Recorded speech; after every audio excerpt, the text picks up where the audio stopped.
Aliás, eu quero trazer uma informação aqui de uma publicação que foi feita na rede social.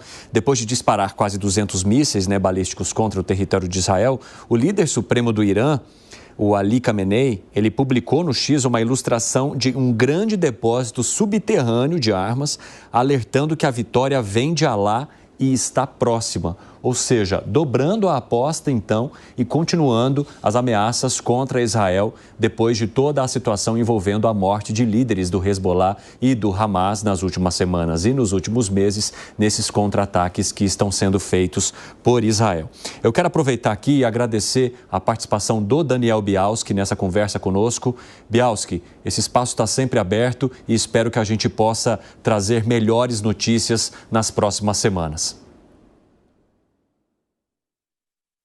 Parabéns aí pelo programa e a Jovem Pan por, desde o dia 7 de outubro, ter pelo menos mostrado o lado do que acontece em Israel e todo o sofrimento. Porque apesar de tudo que aconteceu ali, a gente precisa mostrar o nosso lado para não pensarem só porque não tem tantas vítimas do lado de Israel, não está tendo sofrimento. Então, fica aqui o meu agradecimento e sempre que for possível, estou à disposição. Daniel, muito obrigado. Até a próxima.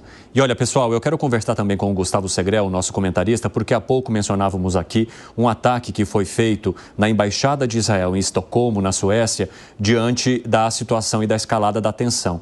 O Gustavo Segrel, é muito comum, infelizmente, que essas embaixadas em outras partes do mundo comecem a sofrer também ataques e tentativas, de assassinato, de tiroteio, quando há uma escalada de tensão que mexe também com questões de fé, questões religiosas.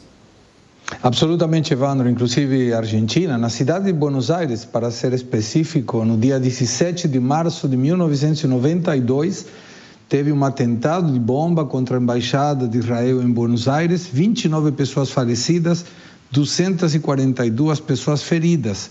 E no dia 18 de julho de 1994, a Associação Mutual Israelina-Argentina, AMIA, teve também um ataque de bombas. Foi o atentado com maior vítimas da história argentina. Foram 85 pessoas falecidas e 300 pessoas ficaram feridas. Inclusive, a partir desses eventos, quando qualquer pessoa observa uma propriedade, um imóvel que tenha vínculos com Israel, vai observar pilares de concreto na porta. Esses pilares foram feitos precisamente para evitar que atentados semelhantes aos acontecidos em Buenos Aires voltem a ocorrer, porque teve participação de carros-bombas e de uma caminhonete com bombas estacionada na porta. Então, qualquer pessoa que observa, e tem inclusive na cidade de São Paulo, se eu não estou errado, na Consolação, na rua Antônio Carlos, junto com a Consolação, tem um imóvel de Israel, que aí se observa inclusive esses pilares de concreto para evitar esse tipo de atentados. Buenos Aires vivenciou isso pessoalmente e foram ataques de Irã. E isso nunca teve nenhuma penalidade por parte da penal internacional, passou absolutamente desapercebido para as punições dos responsáveis, mas tinha dados, inclusive, de um acordo específico entre a ex-presidente Cristina Fernández, que foi investigado com o governo de Irã, como facilitando esse desenvolvimento ou não indo contra os responsáveis quando isso foi necessário. Então, é muito importante que as pessoas que estejam perto de lugares vinculados com propriedades de Israel ou órgãos oficiais de Israel que tomem esses cuidados, porque eu vivenciei em Buenos Aires essa realidade e é muito trágica. Inclusive, eu quero voltar a conversar com a Michele Goldenfeld, moradora de Israel. Michele, sobre a segurança, houve uma intensificação da segurança nas áreas ali das cidades mesmo, depois daquele primeiro ataque do Hamas e agora com essa possibilidade de escalada da tensão. E vocês também têm se sentido mais protegidos pela estrutura de tecnologia, de segurança que o país tem e que acabou também aumentando por conta da maneira como o território se tornou alvo de vários países ao redor? Eu acho que a questão da seguridade é o que a gente tem sempre, quer dizer, eu me sinto muito segura andando na rua, não tenho medo de andar na rua, não é como andar no Brasil, que você tem medo que alguém venha e te roube um celular ou a bolsa ou qualquer outra coisa. Nesse sentido, aqui em Israel não tem esse tipo de problema. Em questão a tecnologia que protege todos os ataques dos mísseis e desses aviões que não são aviões normais, né? São esses mini aviões que são por controle remotos e etc. Israel tem uma tecnologia muito boa, o Iron Dome e tantas outras que Israel desenvolveu durante os anos protegem, e não é um 100%, mas posso dizer que é um 95%, e isso dá uma grande estabilidade, uma sensação de seguridade muito grande para todos nós. E é uma coisa que os países árabes não têm. Não o Irã, não o Líbano, não a Síria, não os iemenitas, enfim, quer dizer, eles acham que mandando para a gente Israel vai se destruir, mas eles esquecem que nós temos todas essas proteções e a tecnologia para nos proteger desses ataques. Michele, sabe que isso sempre nos chama muito a atenção, né? O fato de vocês falarem sobre segurança e trazer uma comparação com o que temos aqui no Brasil, mesmo estando no centro agora de ataques que são conduzidos por vários países. E outra questão que me chamou muito a atenção na sua fala hoje foi no momento em que você conversava com o Daniel Bialski, que é teu parente, trazendo as preparações que vocês estão fazendo aí diante desse momento que é especial para a comunidade judaica. Como é que vocês conseguem manter essa rotina, pensar nesse tipo de preparação com um país sob esse tipo de ataque? E, Michele, o que move vocês para tentar segurar essa rotina e fazer com que, principalmente, os filhos de vocês, a família, possa se manter dentro de uma, digamos, normalidade muito, entre aspas? Eu acho sim, primeiro que eu me emocionei porque eu falei com o Dani, a gente é primo e eu gosto muito dele, a gente é muito próximo também. Ele veio durante esse ano muitas vezes para cá, e todas as vezes que ele veio para cá a gente se encontrou, e as nossas famílias, a minha família no Brasil é muito grande, a gente tem um grupo de familiares que realmente toda vez que acontece alguma coisa mais extrema, todo mundo se preocupa e todo mundo pergunta, então para mim foi muito emocionante ver ele. Em relação aos preparativos ao Ano Novo, eu acho que é a esperança, de um ano melhor, ter aquela continuidade do meu povo, de fazer as festas e de não deixar ninguém nos destruir e destruir a nossa existência. Não os iranianos, não o Hezbollah, não o Hamas ou nenhum outro grupo terrorista que tenha como menção a destruição do povo judeu. O povo judeu é o único povo que há mais de 5.000 anos existe, apesar de ter passado por várias tentativas de destruição. Você pode perceber que é o único povo que realmente soube sobreviver e soube passar as suas festividades, a sua cultura, a sua história de pai para filho, como a gente diz em hebraico, midor ledor, de geração em geração, e é isso que eu tento passar, a história, as minhas raízes, as minhas festividades, a minha religião, o meu orgulho de ser judia, de ser israelense, para os meus filhos, e eu acho que é isso que nos mantém vivos e que nos dá uma força para poder se preparar para as festividades, inclusive também nas comunidades judaicas no mundo. Espera aí que o Alan Gani também tem uma pergunta para vocês, Michele. Michele, como é que está o apoio da população a Benjamin Netanyahu? Me parece que é bastante dividido, desperta grandes paixões, né? A população hoje o apoia, o critica. Como é que está isso daí, você que tem essa vivência de perto? Como eu te disse, é muito dinâmico esse apoio. Esse apoio pode mudar momentâneo. Posso dizer que até algumas semanas atrás os partidos de direita não podiam se reeleger. Hoje já está, assim, mais ou menos paralelo e muito próximo aos partidos de centro-esquerda. Então, as coisas são muito dinâmicas e mudam. A gente sabe que existe uma porcentagem da população que a gente chama de bibistem, que eles apoiam individualmente e cegamente o Bibi e todas as suas ações, mas também existem os de direitas mais controlados ou mais normais, não sei como te falar em português essa palavra, que eles veem que, ok, ele tem os seus méritos, mas ele não pode continuar no governo. A gente não está tendo eleições por enquanto, as eleições supostamente ocorrem daqui 1 ano e meio praticamente, em 2026, e essa é a vontade do Bibi de que as eleições não sejam feitas antes da data prevista. O que vai acontecer até lá, eu acredito que depende muito do que vai acontecer no desenrolar da guerra que está acontecendo. E, obviamente, que ele tem, se ele não trouxer os reféns que estão em Gaza, eu acredito que muita gente não vai perdoar. Puxa vida.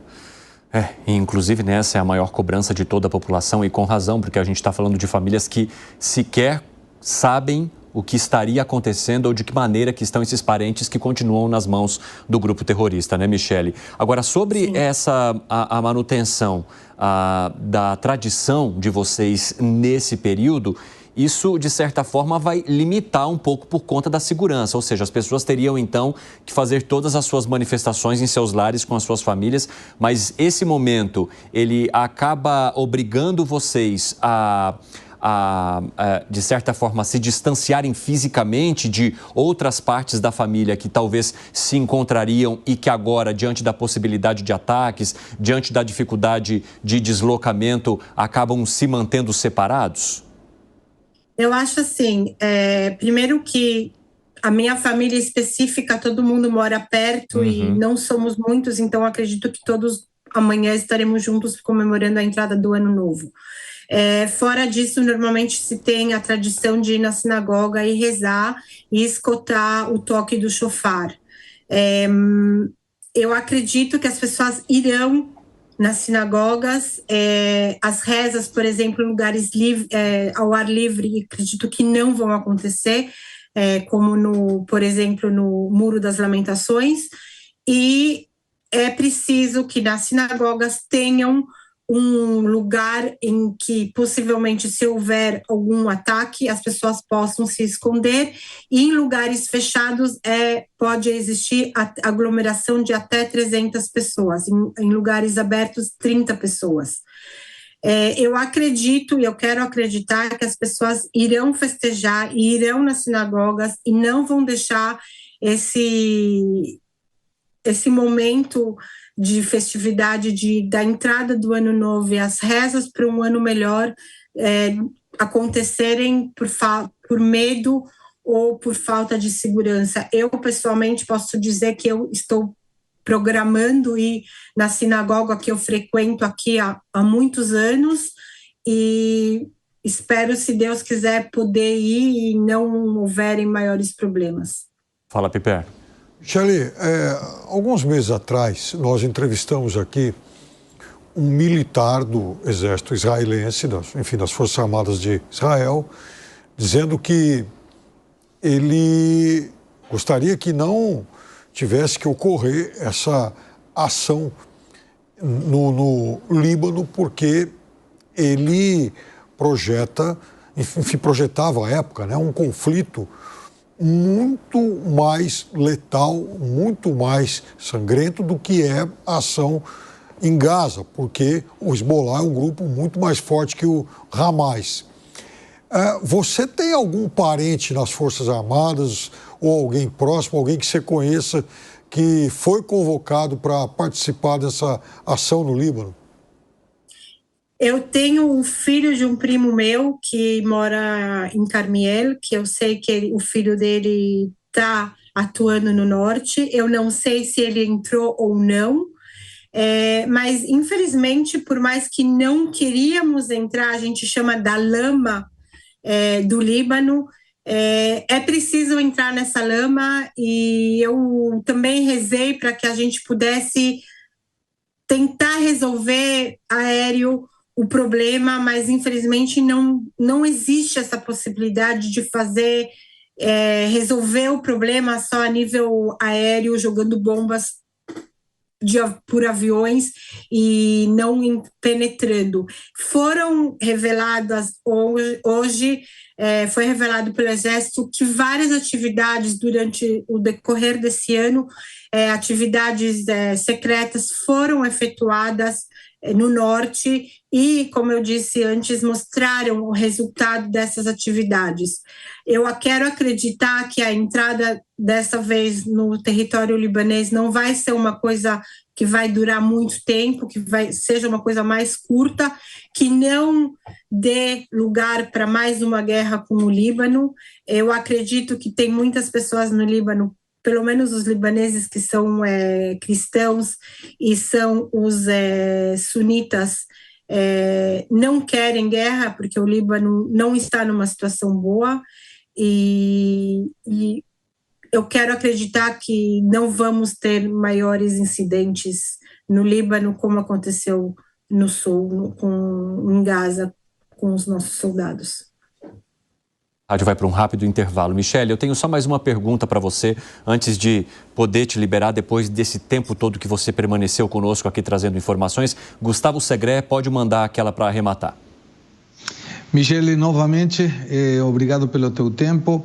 Observamos através de meios de comunicação, aqui, por exemplo, na Argentina, saiu uma informação que tem uns estudos de segurança nacional de Israel, uma diretora, Orit Perlov, é o nome exatamente dela, que eles fazem um monitoramento das redes sociais no Líbano e observaram que grande parte da comunidade árabe não está de acordo com o Hezbollah e que eles estimam que esses ataques de Israel podem ser úteis para que Irã retome essa parte do território que estava em poder do Hezbollah e que grande parte da população não está de acordo com isso. Isso procede, segundo a tua opinião? Eu não conheço essa pessoa, não sei quem ela é e não vi algum artigo sobre o assunto. Eu sei dizer que o que eu acompanho aqui